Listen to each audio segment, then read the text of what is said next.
श्री वल्लभाधीश की जय। श्री नवनीत प्रिय जी प्यारे की जय। નિધિ સ્વરૂપ શ્રી નવનીત પ્રિયજી કે જેનું ગજ્જન ધાવને સેવા કરી છે અને પછી શ્રી ગુસાઈજીએ પણ જે સ્વરૂપને સેવ્યા છે, તો તેની સ્વરૂપ ભાવના જાણીએ અને ગજ્જન ધાવન સાથે કઈ રીતે તેને દાન કર્યું છે આ સ્વરૂપે તેનું પણ સૂક્ષ્મ રસપાન કરીએ. મહાવનના ક્ષત્રાણી શ્રી અમનાજીમાં જલ ભરવા ગયા ત્યારે 4 સ્વરૂપ પ્રાપ્ત થયા હતા. તેમાંના એક શ્રી નવનીત પ્રિયજી છે. આપ આ સ્વરૂપોને શ્રી મહાપ્રભુજી પાસે લઈ આવ્યા અને શ્રી મહાપ્રભુજીએ ગજ્જન ધાવનના માથે આ સ્વરૂપ પધરાવી આપ્યું. જ્યારે તેમની દેહ અશક્ત થઈ ત્યારે શ્રી મહાપ્રભુજી પાસે પાછા પધરાવ્યા. ત્યાર પછી શ્રી ગોપીનાથજી અને શ્રી ગુસાઈજીએ શ્રી ગોકુલમાં આ સ્વરૂપની સેવા કરી.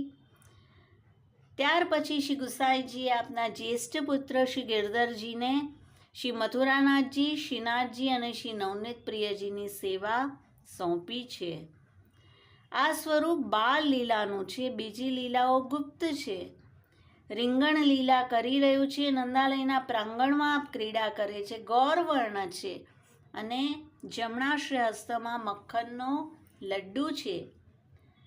ગુટુરુન ચાલતું આ સ્વરૂપ છે. નેત્રોમાં અંજન છે અને ભાવ સિંધુમાં શ્રી નવનીત પ્રિયજીએ કઈ રીતે ગજ્જન ધાવન નિત્ય લીલાના શુભ આનના છે તેમને દાન કર્યું છે તેનું સુંદર વર્ણન કરેલું છે.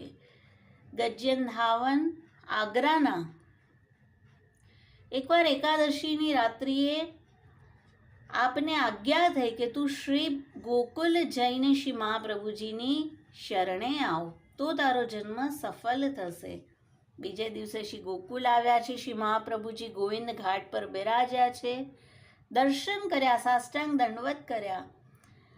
આપ હસીને આજ્ઞા કરી, ગજ્જન આયે?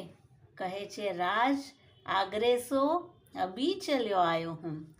વચનામૃત સુનત જ તેમના રોમે રોમમાં આનંદ થયો અને તે સમયે આપે શ્રી નવનીત પ્રિયજી સ્વરૂપથી ગજ્જનને દર્શન આપ્યા.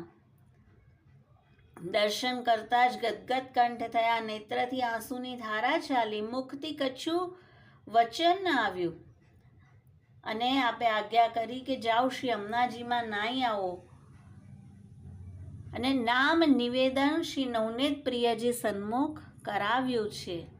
તે વખતે ગજ્જનને એવા દર્શન થયા કે એક સ્વરૂપ તો સિંહાસન પર બિરાજી રહ્યા છે અને એક સ્વરૂપ તુલસી સમર્પી રહ્યા છે.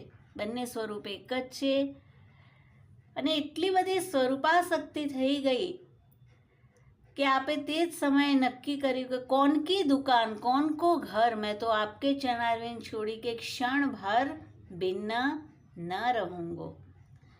અને શ્રી નવનીત પ્રિયજીનું સ્વરૂપ માથે પધરાવીને રીત શીખાવી શ્રી આચાર્યજી પધાર્યા છે.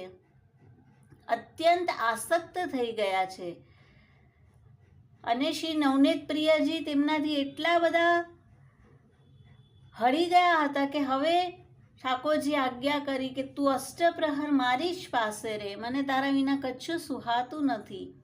અને જે બજારની વસ્તુ મંગાવી હોય તે એક મનુષ્ય સેવક પાસે તું મંગાવજે, તું ક્યારે બહાર નહીં જતો.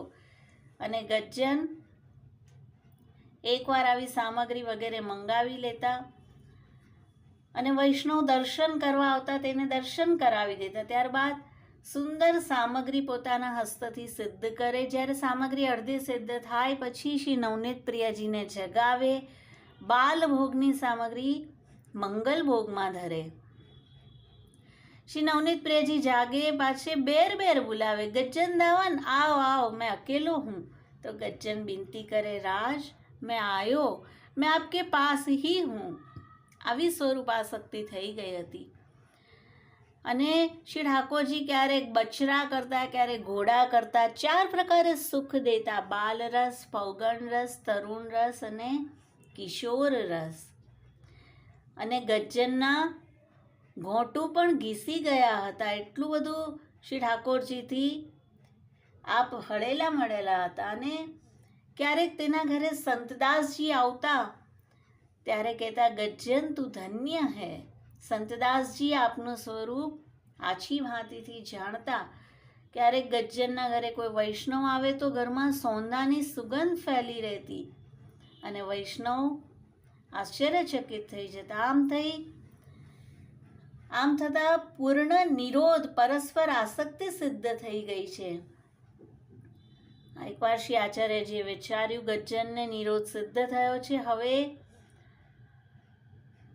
કંઈ કરવાનું જરૂર નથી અને શ્રી નવનીત પ્રિયજીથી પ્રેરણા કરાવી, આજ્ઞા કરાવી અને નવનીત પ્રિયજી કહ્યું તું મોકો પધરાય શ્રી મહાપ્રભુજી કે પાસ શ્રી ગોકુલ લે ચલ.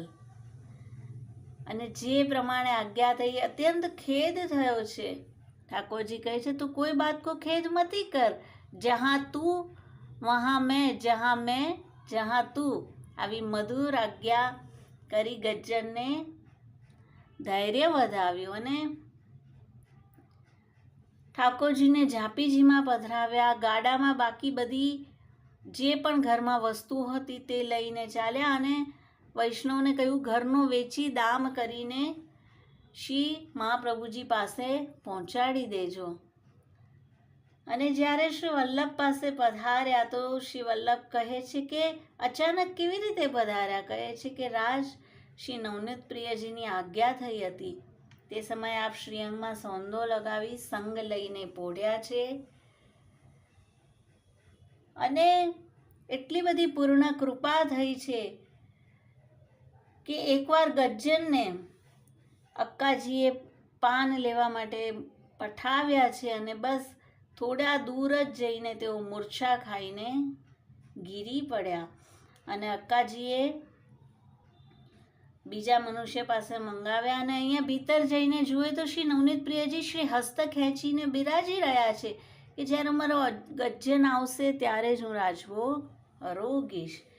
ગજ્જનને બોલાવ્યા અને ત્યાર પછી તેમણે વિનંતી કરી રાજ મેં આયો આપ સુખે ન રોગો. ત્યારે શ્રી નવનીત પ્રિયજી પ્રસન્નતાથી આરોગવા લાગ્યા. શ્રીમુખથી આજ્ઞા કરી તું મેરે પાસ રહી, કહું જાય મતી તો બિના મોકો કચ્છું ઓર સુહાય નહીં. આવી રીતથી ભૂતલ પર રહ્યા છે અને જ્યારે એકવાર દેહ અશક્ત થઈ રાત્રિના શ્રી નવનીત પ્રિયજી ઝારીજી આપના લઈને તેને જલ પીવડાવી ગયા અને સવારે ચરણારવિંદમાં પ્રાપ્ત થયા. શ્રી મહાપ્રભુજીએ નવનીત પ્રિયજીને બડો શ્રમ થયો હતો તો ધૈર્ય કરાવ્યું અને ગજ્જનને અલૌકિક દેહ આપી શ્રી નવનીત પ્રિયજી પાસે પ્રવેશ કરાવ્યો. નિત્ય લીલા પ્રાપ્તિ થઈ અને કેટલાક દિવસ સુધી શ્રી નવનીત પ્રિયજીનું મુખારવિંદ ઉદાસ રહ્યું. તો આવી ગજ્જન પર પૂર્ણ કૃપા હતી અને પુષ્ટિમાર્ગ એ છે કે જેમાં જીવ શ્રી ઠાકોરજી વિના ન રહી શકે, તેની સાથે સાથે શ્રી ઠાકોરજી પણ તે જીવ વિના રહી શકતા નથી. પરસ્પર અત્યંત સ્નેહ વ્યસન અવસ્થા સુધીનું બતાડ્યું છે શ્રી નવનીત પ્રિયજી અને ગજ્જનનું સ્વરૂપ. અને ગજ્જન રાવણ પાસે સેવા કરાવી પછી આપ શ્રી ગુસાઈજીએ પણ આ સ્વરૂપને સેવ્યા છે અને હાલ નાદ દ્વારા બિરાજી રહ્યા છે. શ્રી નવનીત લાલ પ્યારે કી જય, શ્રી વલ્લભાધીશ કી જય.